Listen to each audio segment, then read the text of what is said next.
여호와여, 주의 장막에 머무를 자 누구오며 주의 성산에 사는 자 누구오니까?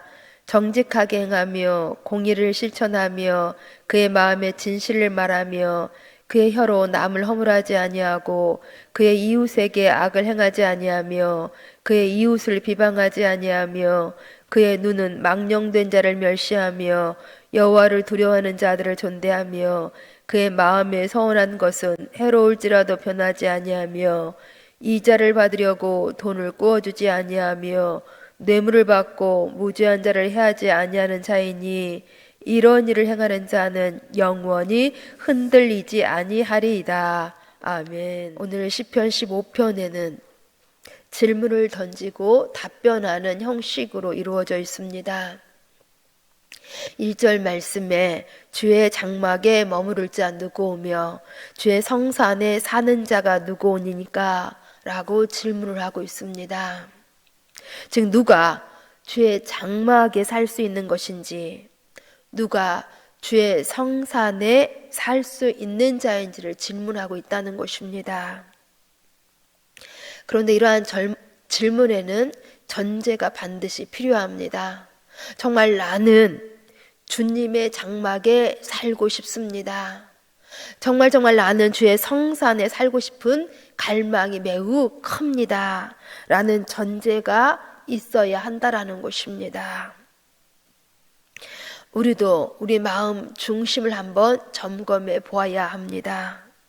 정말 나는 주님의 장막, 주님의 임재 안에 거하고 싶어 하는가? 정말 나는 주님과 함께하는 삶을 깊이 갈망하고 있는 것인가? 이러한 질문에 정직한 답변이 있어야 한다라는 것입니다. 그런데 오늘 본문 시편 이 15편은 표제어가 다윗의 시다라고만 되어 있습니다. 이 시가 어떤 배경 가운데 지어졌는지, 또 어떻게 악기를 연주해야 하는지 전혀 아무런 언급이 없습니다. 다만 1절 말씀에서 이렇게 주의 장막에, 주의 성산에 머무르고 싶은 강한 갈망이 나올 뿐입니다. 그러게 이것은 다윗이 주의 장막에, 정말 성막에 관심이 많았을 때에 지어진 것으로 보여집니다. 그렇다면 사무엘하 6장이 배경이 될 것 같습니다. 여호와의 궤가 기럇 여아림 아비나답의 집에 20년 동안이나 있었습니다. 이제 여호와의 궤를 메어 나오는데 나곤의 타작마당에서 소들이 날뛰는 것입니다. 그래서 우사가 궤를 붙잡다가 죽음을 당하고 말았습니다. 이 일 때문에 여호와의 궤를 다윗 성인 예루살렘 성으로 가져오지 못하고 오벳에돔으로 집에 가서 석 달을 머물게 되었습니다. 그 후에 다시 여호와의 궤를 메고 다윗 성으로 올라가는데 그 모습이 얼마나 감격적이었는지 다윗이 있는 힘을 다해서 춤을 추었습니다. 그런데 이 모습을 바라보고 있었던 미갈은 남편 다윗을 이해하지 못하고 마음속으로 업신여깁니다. 그럴 때 다윗이 이렇게 말합니다. 지금 자신이 춤을 춘 것은 하나님 앞에서 행한 것이라고. 나는 하나님 앞에서 너무 기쁘고 감격해서 춤을 추었다고 말했다라는 것입니다. 이처럼 다윗은 큰 감격 속에서 여호와의 궤를 예루살렘 성으로 가져온 것입니다. 그러나 다윗의 마음속에는 더 큰 간절한 소망이 있었습니다. 다윗의 평생의 소원, 그것은 성전을 건축하는 것이었지요. 그렇지만 다윗에게는 이것이 허락되지 않았습니다. 다만 다윗은 성전을 지키기 위한 모든 재원을 마련하는 것으로 그 임무를 다했습니다. 그리고 그의 아들 솔로몬이 성전 건축을 완성합니다. 이런 다윗의 하나님의 장막에 대한 사모함을 또한 잘 표현한 것이 시편 84편에 있습니다. 시편 84편 몇 절만 읽어드립니다. 만군의 여호와여, 주의 장막이 어찌 그리 사랑스러운지요. 내 영혼이 여호와의 궁정을 사모하여 생각하며 내 마음과 육체가 살아계신 하나님께 부르짖나이다. 주의 집에 사는 자들은 복이 있나니 그들이 항상 주를 찬송하리이다. 주의 궁정에서의 한 날이 다른 곳에서 첫날보다 나은즉 악인의 장막에 사는 것보다 내 하나님의 성전 문지기로 있는 것이 좋사오니. 아멘. 이처럼 주의 장막에 대한 사랑과 그리움, 애절함이 매우 많이 나오고 있습니다.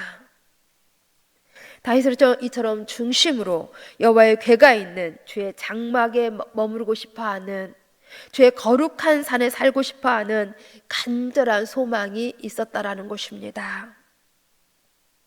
마치 꼭 들어가고 싶은 학교가 있는데 점수가 모자라서 들어가지 못하고 물끄러미 그 학교만 바라보고 있는 어떤 학생의 심중과도 같다고 할 수가 있습니다. 그렇다면 누가 주의 장막에 머무르고 누가 주의 성산에 살 수 있는 것인지, 주의 장막에 머무르고 주의 성산에 살 수 있는 자격 조건이 무엇인지, 그 다음 2절부터 5절까지 이제 말씀해 주고 있는데 10가지로 나오고 있습니다. 2절부터 5절까지 그 자격 조건이 무엇이었는지 함께 읽겠습니다. 정직하게 행하며 공의를 실천하며 그의 마음에 진실을 말하며 그의 혀로 남을 허물하지 아니하고 그의 이웃에게 악을 행하지 아니하며 그의 이웃을 비방하지 아니하며 그의 눈은 망령되를 멸시하며 여호와를 두려워하는 자들은 존대하며 그의 마음에 서운한 것은 해로울지라도 변하지 아니하며 이자를 받으려고 돈을 꾸어주지 아니하며 뇌물을 받고 무죄한 자를 해하지 아니하는 자이니 이러한 일을 행하는 자는 영원히 흔들리지 아니하리이다. 아멘. 이렇게 10가지가 쭉 나오고 있습니다. 이 중 2절에 있는 이 3가지가 전체를 이제 포함한다고 할 수가 있습니다. 2절 말씀에 정직하게 행하며 공의를 실천하며 그의 마음에 진실을 말하며, 먼저 정직하게 행하며, 여기 정직하게 행하다라는 문자적인 의미는 흠없이 완전하게 걷다라는 그러한 뜻입니다. 그 자신의 삶이 다른 사람에게 비난거리가 되지 않는 것을 의미합니다. 우리 속담에 털어서 먼지 안 나는 사람 없다라는 말이 있습니다. 그런데 이 사람은 털어서 먼지만 안 나는 것이 아니라 도리어 향기가 나는 사람입니다. 이 사람이 바로 정직하게 행하는 사람입니다. 노아가 살던 시절에 사람들의 죄가 세상에 가득했습니다. 사람들의 그 생각과 계획이 얼마나 악한 것뿐이었는지, 이 사람들의 삶이 얼마나 악했으면 하나님께서는 그 사람 창조하시는 것을 후회하실 정도였습니다. 그런데 다르게 사는 한 사람이 있었습니다. 창세기 6장 9절에서 말씀해 주고 있는데, 창세기 6장 9절을 읽어드리면 노아는 의인이요 당대의 완전한 자라 그는 하나님과 동행하였으며 라고 되어 있습니다. 노아는 완전한 자라. 여기 완전하다와 정직하다는 같은 단어입니다. 곧 노아는 사람들이 죄악에 가득한 생활을 하고 부패한 길을 걸어갈 때에 노아만큼은 바른 길, 치우침이 없는 그러한 정직한 삶을 살았다라는 것입니다. 또한 공의를 실천하며, 여기 공의를 실천한다라는 것은 바른 삶을 사는 것으로, 특히 하나님과 바른 관계를 통하여서 올바른 삶을 사는 것을 뜻합니다. 그리고 그의 마음에 진실을 말하며 라고 되어 있는데, 이 말은 더 정확하게 말하면 그 마음에 있는 진실을 말하며 라는 뜻입니다. 그러니 곧 그 마음이 늘 진실하다라는 것입니다. 진실한 마음이어서 진실한 말을 한다라는 것입니다. 그리고 다음 이제 3절부터 5절까지 해서 주의 장막에 머무르며 주의 성산에 살 수 있는 자가 누구인지 자격 조건을 매우 구체적으로 쭉 열거해 주고 있습니다. 무엇입니까? 혀로 남을 허물하지 않습니다. 이웃에게 악을 행하지도 않습니다. 이웃을 비방하지 않습니다. 망년된 사람을 멸시하고 여호와를 두려워하는 사람을 존대합니다. 그리고 마음에 서운한 것은 해로울지라도 변경하지 않습니다. 이자를 목적으로 돈을 꾸어주지도 않습니다. 뇌물을 받고 무죄한 사람을 해치지 않습니다. 바로 이렇게 10가지 자격 조건을 갖춘 사람이 주의 장막에 살 수 있으며 주의 성산에 살 수 있다는 것입니다. 그런데 이처럼 주의 장막에 머무르고 주의 성산에 사는 사람이 되기 위해서 이 모든 자격 조건을 다 지켜야만 한다고 한다면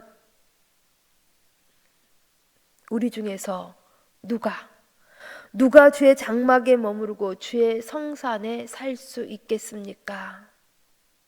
아마 아무도 없을 수가 있습니다. 하지만 우리가 주의 장막과 주의 성산으로 들어갈 수 있는 길은 그 장막과 그 성산의 주인이신 우리 주님께서 십자가에 피 흘려 주심으로 우리를 초대해 주셨기 때문입니다. 아니, 우리 몸이 주님께서 머무르시는 주의 장막이고 주님께서 거하시는 주님의 성산인 것입니다. 그렇다면 우리는 주님의 장막이 되고 주님의 성산이 된 사람으로서 이 10가지 말씀들을 지켜나가야 할 사람들이라는 것입니다. 이 10가지 자격 조건들을 지켜나가도록 힘써야 할 사람들이라는 것입니다. 이렇게 이런 일을 행하는 자는 영원히 흔들리지 아니할 것을 5절 뒷부분에서 결론으로 말씀하고 있습니다. 이런 일을 행하는 자는 영원히 흔들리지 아니하리이다. 이렇게 주의 장막을, 주의 성산을 가슴에 품고 주의 임재 안에서 말씀을 따라서 살아가는 사람들은 어떤 경우에도 흔들리지 않는다라는 것입니다. 세상의 어떠한 폭풍우, 비바람 속에서도 흔들리지가 않습니다. 그렇습니다. 다윗은 정말 파란만장한 삶을 살았습니다. 왕이 되기 전에는 피를 말리는 도망자의 삶이 그에게는 있었습니다.